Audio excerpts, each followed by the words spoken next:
Boa noite, meus irmãos do meu coração. Que a paz do nosso Senhor Jesus Cristo possa estar no meio de cada lar, de cada familiar que aqui estiver me ouvindo. Trouxemos hoje mais uma reflexão em torno dos ensinamentos de Jesus. Eu vou iniciar dizendo algumas passagens em que Jesus diz quem Ele é. Ele se referindo a ele mesmo como eu sou. Então Jesus diz assim: eu sou o caminho, eu sou a verdade, eu sou a vida, eu sou a luz do mundo, eu sou o pão da vida, eu sou a água da vida, eu sou o bom pastor, eu sou o mestre, eu sou um com Deus. Essas são algumas, isso aqui é minha colinha, tá, gente? Essas são algumas designações que ele mesmo se deu, os nomes que ele se deu. E eu, revirando o Novo Testamento de Mateus, quando inicia com a genealogia de Jesus, até a última página do último livro, que é o Apocalipse, eu não encontrei em lugar nenhum que Jesus dissesse que ele era Deus. Ele disse: eu sou um com Deus. Aquela situação de energeticamente estar ligado a Deus. Só um minutinho que eu vou abaixar um pouquinho aqui, gente. Eu ainda não estou muito certa com esse novo meu lugar aqui de gravar, que ainda está faltando a persiana no lugar dessas cangas, que aqui tem prédios aqui atrás, e quando eu filmo, fica aparecendo os outros andando dentro de casa, eu não posso fazer isso. Por isso que eu pendurei essas cangas aqui. Mas vai entrar uma persiana, eu vou ajustar melhor as imagens, tá, gente? E depois eu já disse para vocês que eu não entendo mesmo nada disso. O que me importa é a mensagem, né? Então, quando Jesus diz eu sou um com Deus, ele não quis dizer que ele é Deus. Eu, Regina, posso ser uma com você, que está me ouvindo. Eu posso ser uma com meu marido, eu posso ser uma com minha irmã, com meu irmão, com meus filhos, eu posso ser um em pensamento e também energeticamente falando, eu posso ser um. É o que Jesus quis dizer. Eu estou em contato permanente com Deus, com o Pai. Nada faço sem a presença do Pai, sem a autorização do Pai, porque eu sou um com Ele. Nosso trabalho está sendo em conjunto. Todas as vezes que Ele ia curar, pregar, melhorar, consolar a vida de alguém, Ele chamava o Pai em primeiro lugar. Olhava para o alto e chamava o Pai. Então ele se conectava com o Pai. E Jesus fazia muitas meditações, né? Ele subia um monte, gostava de ficar sozinho às vezes, não, dizia aos apóstolos para não acompanhá-lo, que ele precisava desse colóquio com Deus. Jesus era um avatar evoluidíssimo, adquiriu a sua evolução longe, no outro mundo. E é ele mesmo que diz: meu reino não é desse mundo. Não, eu não sou daqui. Então tá aí algumas dos nomes que ele se deu. Mas por que as pessoas insistem em dizer que Jesus é Deus? Se ele mesmo nunca disse isso, por que criaram essa coisa de chamar Jesus de Deus? Gente, Jesus encarnou no nosso meio, veio em espírito puro, evoluidíssimo, de muita luz. Quando João inicia o seu evangelho, o que ele diz? A luz habitou no nosso meio e os homens não a reconheceram. No princípio era o verbo. O que é o verbo? É a palavra de Deus, os ensinamentos de Deus. E o verbo se fez carne. A palavra veio para a carne quando Jesus aqui nasceu, quando Jesus encarnou no ventre de Maria. Então, Jesus é a luz que veio ao mundo trazer os ensinamentos do Pai, e não que ele é o Pai. Ele não é o Criador.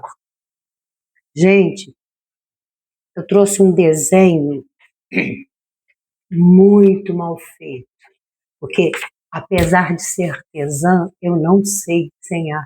Eu não desenho nada à mão livre. Vocês vão rir, pode rir, porque eu fiz aqui uns bonequinhos, aquele boneco palito, que eu não sei desenhar, ainda mais desenhar corpo humano. Eu só sei fazer o palito. Então, veja bem, nós todos, assim como Jesus, somos espírito. Aí eu coloquei embaixo, ou mônada. O que é a mônada?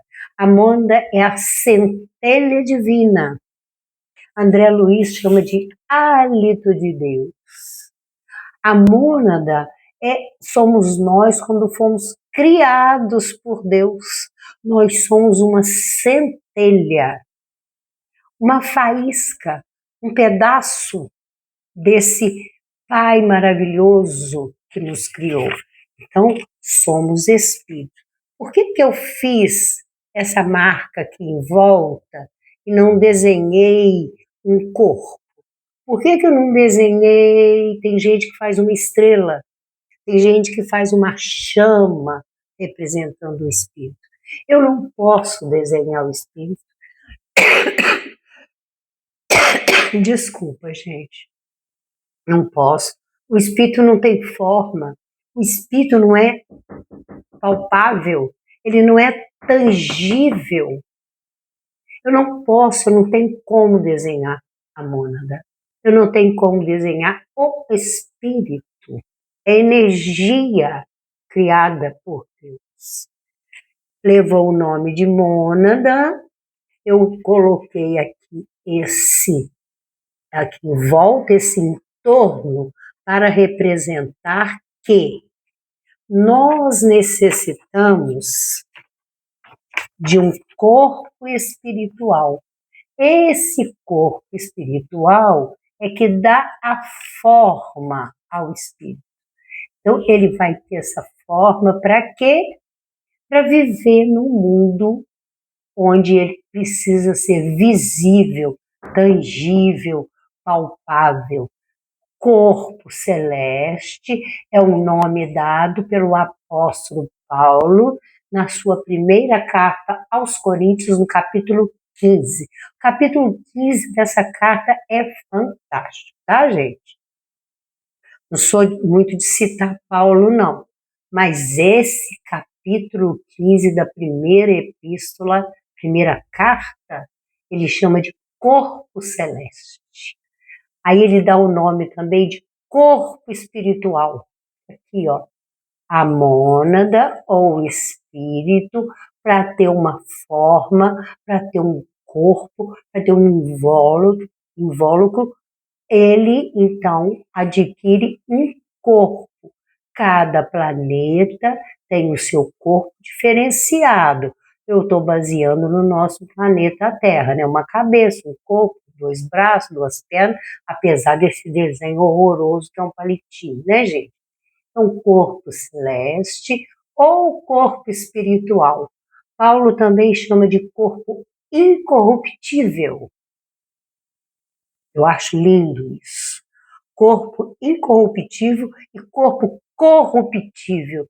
O incorruptível é esse espiritual. O corruptível é o material, é o físico. Veja bem, eu coloquei ou perispírito. Esse laço ligando, ele se chama laço de ouro, que liga o espírito ao perispírito, ao corpo celeste. Essa palavra perispírito foi cunhada por Allan Kardec no século retrasado. Kardec, então, estudando a respeito do corpo espiritual, ele verificando uma laranja que ele iria degustar, ele descascou a laranja, jogou a casca fora. Ele deu o nome a essa casca, a esse, por falar cascão, ele deu o nome de corpo material.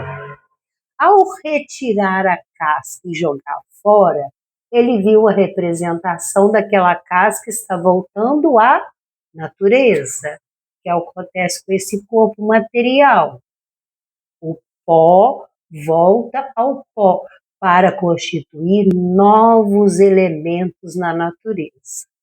Quando ele acabou de tirar a casca, ele encontrou a polpa, aquela parte branquinha da laranja, que ele colocou como periferia. Está na periferia. Na periferia de quê? Abriu a laranja e encontrou lá dentro a semente. Muito interessante. A semente ele classificou de espírito ou mônada.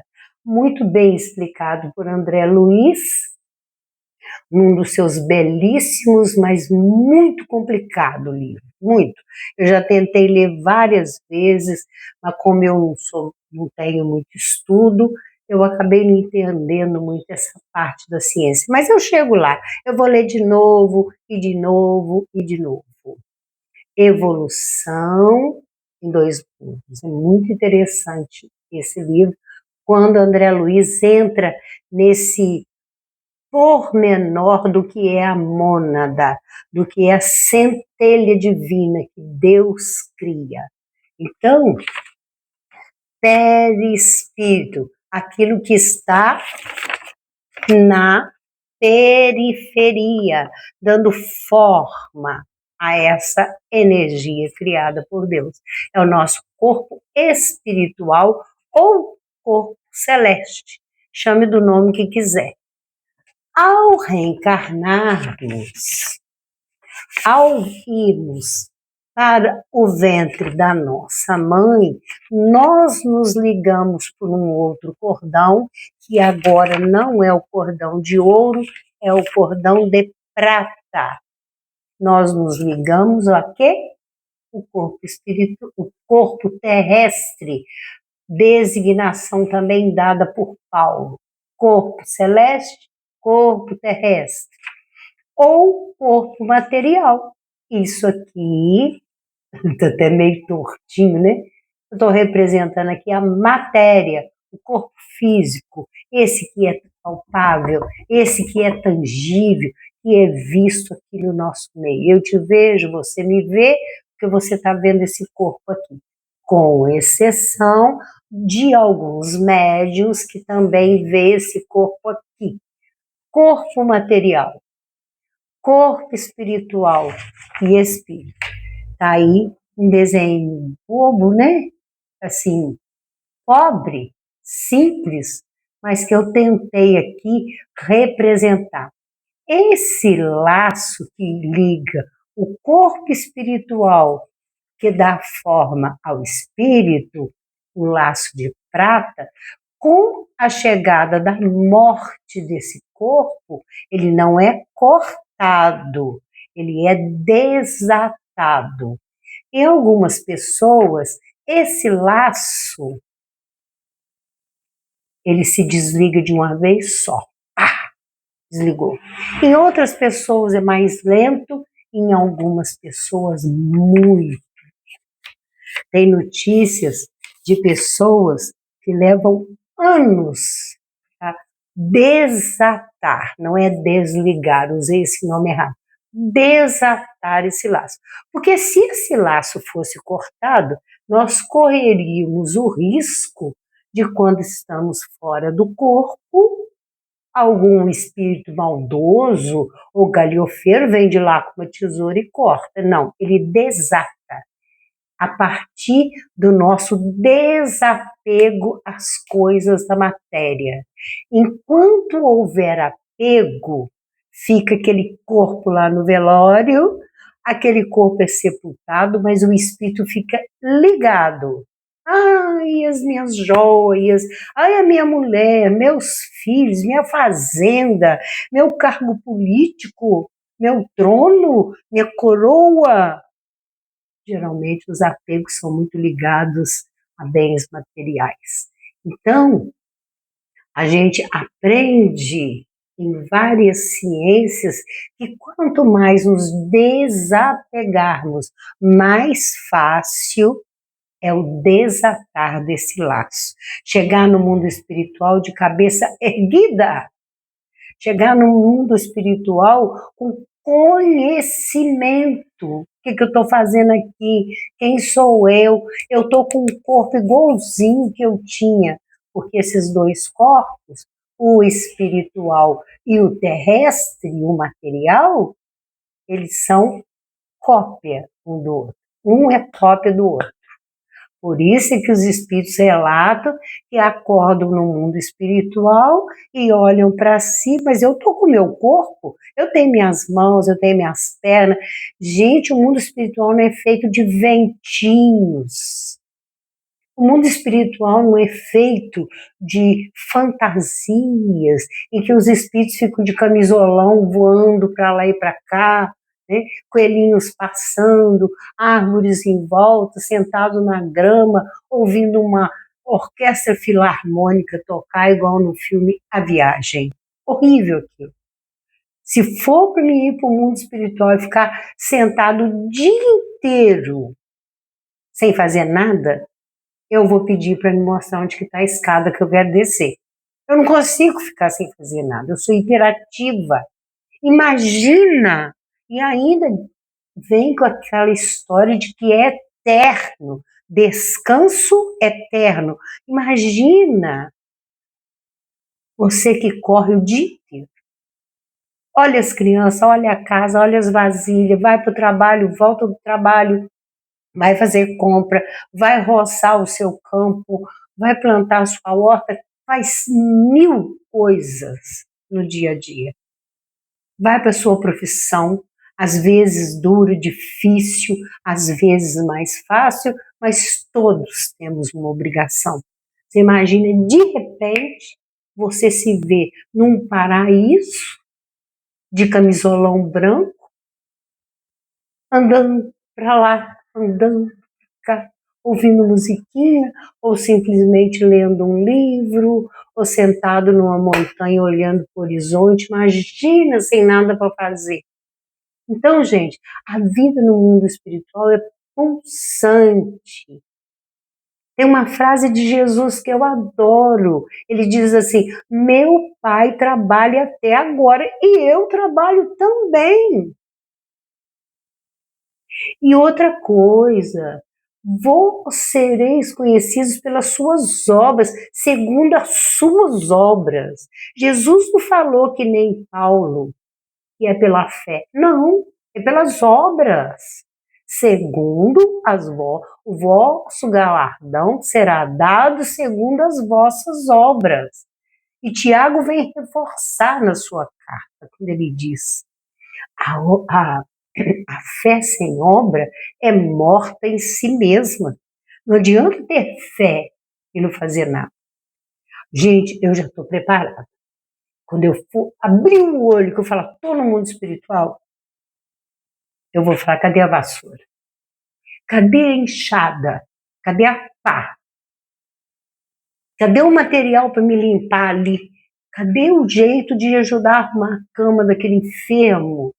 Por que enfermo, gente? Por que tem que chegar no mundo espiritual e lotar os hospitais? Vai ler as obras de André Luiz.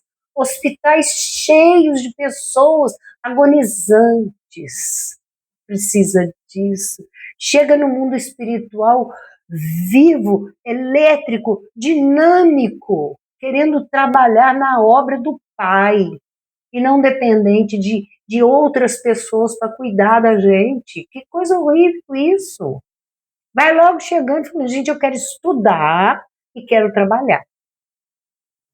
André Luiz era médico, sanitarista no Rio de Janeiro.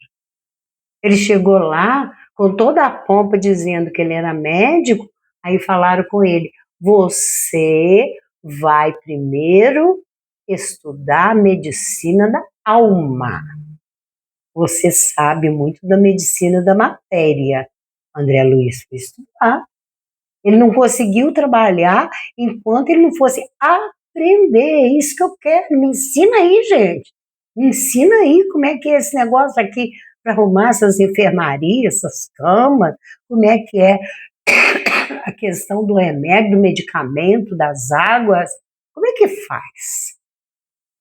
Então, quando eu comecei dizendo dos vários nomes que Jesus se deu, eu quis dizer duas coisas.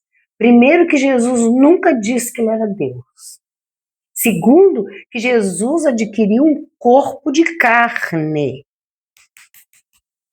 Isso, no ventre materno.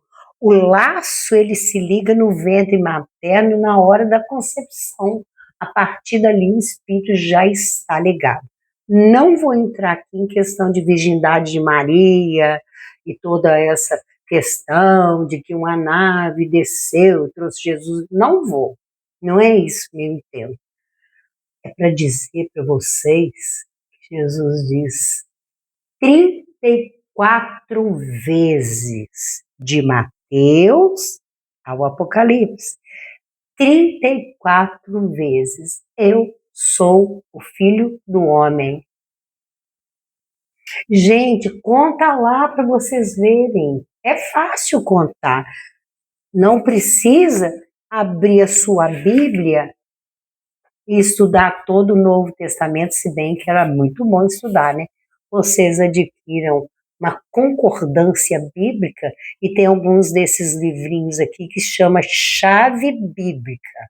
Lá vocês vão encontrar onde estão os versículos, os capítulos, o nome do evangelista e tem a palavra filho 34 vezes. Gente, eu conferi todas. Jesus dizendo, eu sou o Filho do Homem. O que Jesus quis dizer com isso? Aqui, na matéria, ele tinha um corpo material, um corpo de carne. Não adianta querer, né, entrar com aquele monte de desculpa, e uma delas é muito, muito incrível, quando as pessoas dizem, ele tinha um corpo etérico, porque esse corpo desapareceu. Gente, está descrito no Novo Testamento que Jesus pediu a Nicodemos e a José de Arimateia para sumir com o corpo dele. Isso, José de Arimateia tinha um túmulo, José de Arimateia era amigo da família de Jesus e ele tinha posses. Ele era aquele que tinha umas caravanas, e ele ganhava muito dinheiro fazendo comércio nas cidades e até mesmo nos países. Viajou inclusive para o Egito, para a Índia. Então, Jesus aprendeu muito com ele e ficaram amigos. E eles combinaram. Dá uma olhada lá. Jesus pediu a José de Arimateia, enterra meu corpo em outro lugar. Até mesmo foi feito um mapeamento, está nas cartas de Cristo, para que Nicodemos, no meio da noite, tirasse o corpo de Jesus daquela sepultura. Por quê? Vocês já pararam para pensar o corpo de Jesus estaria até hoje, 2025 anos, sendo vendidos pedaços. Ai, o anel que está com o pedaço do osso do dedo de Jesus. Ai, o anel que está com a ponta do nariz de Jesus. Ai, um cordão que tem o polegar de Jesus, o olho, a boca, a língua, os dentes. Ia ser um comércio só. Se conseguem fazer comércio. Vou falar. Então, o corpo de Jesus foi retirado. É tão bonito o que é contado no Novo Testamento, que no meio da noite, o próprio Jesus e seus anjos, eu já falei, Jesus não trabalhava sozinho, adormecem os soldados, que Pilatos colocou lá para tomar conta, porque os escribas e fariseus já tinham pensado nessa questão de roubarem o corpo de Jesus. E também para tomar conta dele, porque ele tinha falado que ia ressuscitar. Esses guardas adormecem, mas dormem. José de Arimateia e Nicodemos retiram o corpo e levam para o túmulo, ficando ali só aqueles panos, porque o corpo, o defunto era envolto em panos. O corpo dele morreu, sim. Ele não subiu aos céus com o corpo material, ele subiu em espírito, com a forma do seu perispírito, do seu corpo espiritual, do seu corpo celeste. Assim como Paulo, assim como Moisés, como Davi, como Elias, apesar de que o Velho Testamento conta que Elias foi levado com o corpo material, né? Aqueles que o acompanhavam, os amigos dele de perto, procuraram com 50 soldados e não encontraram o corpo de Elias. Esse foi um caso de arrebatamento. O arrebatamento é com o corpo material, mas Jesus não subiu. Vai lá nas cartas de Cristo, quando ele pergunta assim, o que eu faria com um corpo material no mundo espiritual? Porque o mundo dele é luz, o mundo dele nem forma tem. Olha o que ele fala para Maria Madalena, não me toque, não põe a mão em mim, porque eu ainda não subi ao Pai, eu ainda não fui entregar os meus elétrons, é o que a gente faz quando sai do corpo, quando deixa esse corpo. Mas isso aí é o de menos. O que mais importa é que o corpo dele foi trasladado para uma outra sepultura escondida e que ninguém nunca achou. Gente, 34 vezes. Sou filho do homem. O filho do homem vai. Filho do homem vem. O filho do homem não tem onde recostar a cabeça, enquanto que as raposas têm os seus covis, as cobras têm os seus covis, as raposas têm as suas tocas, e as aves do céu têm os seus ninhos. E o filho do homem não tem onde recostar a cabeça. E várias, 34 passagens que ele fala que ele é o filho do homem. E a gente fica aí depois de 2025 anos falando que Jesus é Deus.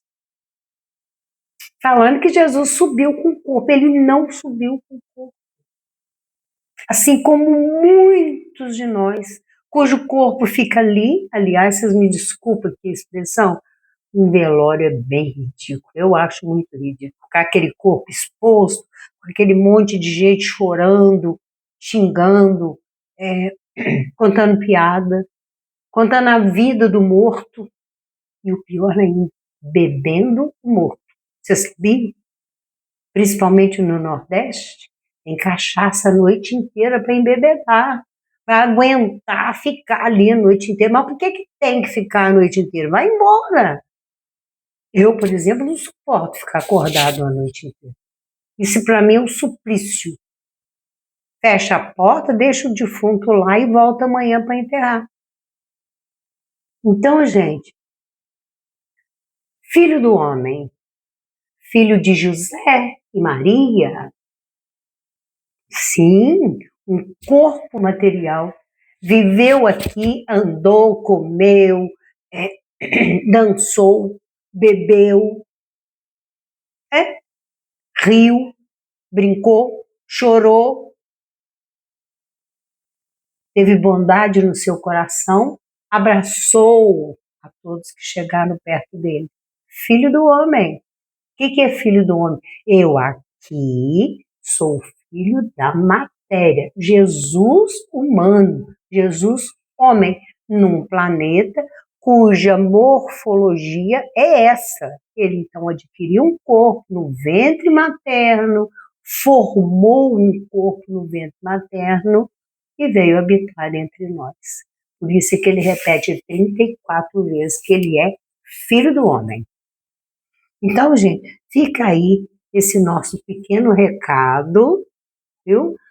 Peço desculpas se ferir suscetibilidades, se ferir aqueles que têm as certezas dentro de si, mas eu estou me baseando no Novo Testamento. Só não vou ler mais aqueles trechos longos que eu lia. A proposta agora é fazer o comentário em cima de frases, em cima de palavras, em cima de passagens. Não vou ficar lendo. Quem quiser, tá aí, acho que mais de 100 estudos que eu fiz, vai lá no título e procura. Jesus, o Filho do Homem. Jesus não é Deus. Tem várias passagens aí que a gente fez. Que o Senhor Jesus nos abençoe. E eu deixo que, além desse estudo a respeito do Filho do Homem, Jesus de Nazaré, filho de Maria, filho de José, e no seu espírito, na mônada, filho de Deus. Assim como você e como eu. Somos, na verdade, irmãos de Jesus. Ele é o irmão mais velho, mais sábio, evoluído do que nós. Nós somos irmãos, filhos de Deus. Um beijo no seu coração.